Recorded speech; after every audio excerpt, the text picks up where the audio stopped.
Ever catch yourself thinking, why is my life so damn hard? You look around and see people out here thriving, smiling, laughing, enjoying their coffee like they don't have a single problem. Meanwhile, you're over here drowning in stress, wondering if you somehow missed the secret cheat code to life. Well, I've got good news. You didn't miss it. And today I'm giving you the 6 tools that took me from being completely overwhelmed to actually being in control. Oh, 1. Thought diffusion. Your brain is a liar. Your brain is like that one friend who always gives bad advice. You know, the person who says, just text your ex, it'll be fine. Yeah, that friend. That's why thought diffusion is key. It's about recognizing that your thoughts are not you. Example. When I was trying to lose weight, my eating habits were simple. That looks good.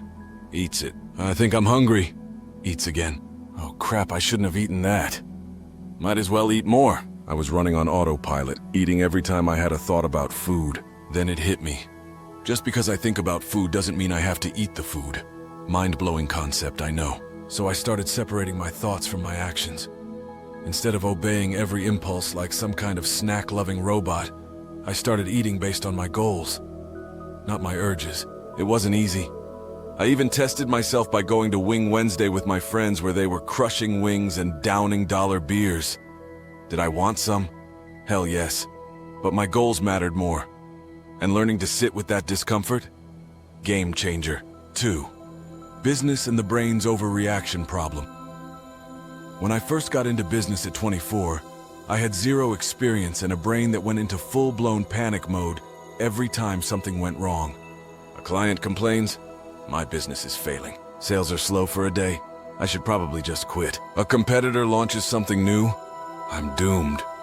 Might as well delete my LinkedIn. I was feeding one bad thought with another, spiraling into full-blown disaster scenarios that never actually happened. Then I heard this analogy. Your thoughts are like fish in a pond. Some are helpful, some are toxic. And the toxic ones? You gotta harpoon those suckers and get them out of there. So I started catching bad thoughts before they dragged me under. Instead of letting them spiral, I'd call them out. Oh, you think my business is failing just because of one slow day? Cute. Sit down. That tiny shift, realizing that not every thought deserves my attention, kept me from self-sabotaging. 3. Your thoughts are not you, and they're often full of crap. Try this out. Which one feels worse? 1. I'm a failure. 2. I'm having the thought that I might fail. See the difference? The second one creates space between you and the thought. Your brain is just a messy storyteller. Half the time, it's lying. I even gave mine a name. Tanner. Because sometimes Tanner is dramatic as hell. Oh, you think I'm going to lose everything because I missed a workout? Thanks, Tanner. Appreciate the input. When you can laugh at your thoughts instead of obeying them, you win. 4. The power of acceptance. Stop fighting the quicksand. Ever notice how the harder you fight a problem, the worse it gets? That's what happens when we resist negative emotions. One time I had a massive anxiety attack. My body freaked out, my brain short-circuited, and I spent weeks avoiding anything that might trigger it again. And guess what? That just made it worse. The fix? Acceptance. Instead of trying to shove emotions down, I started carrying them with me. I'd imagine my anxiety sitting in a backpack. It could come along for the ride, but it wasn't calling the shots. And shockingly, that mindset shift took its power away. 5. Values. Stop running from fear. Start running toward what matters. Most people make decisions based on what they don't want. I don't want to be broke. I don't want to be out of shape. I don't want to be stuck in a dead-end job. Cool. But what do you actually want? Your values should be your GPS. When things get tough, they should be what guides your actions. Here's how I figured out mine. 1. I wrote down people I admire. 2. I asked myself why I admire them. 3. I extracted the values they live by. For example, I admire guys like David Goggins. Why? Because he's disciplined, relentless, and never makes excuses. That's a value system I can work with.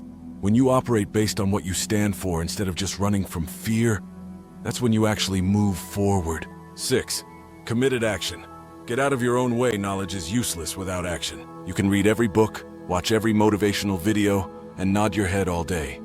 But if you don't take action, nothing changes. So let's keep it simple. What's one small action you can take today that aligns with your values? Do it now. Not tomorrow. Not when the time is right. Right now. Because here's the truth. There will never be a perfect time. And right now, I guarantee your brain, or Tanner, is trying to give you 100 reasons why you shouldn't start today. Ignore it, because one path makes your life better, the other keeps you stuck. Which one are you choosing? Now stop scrolling, go take that action, your future self is waiting.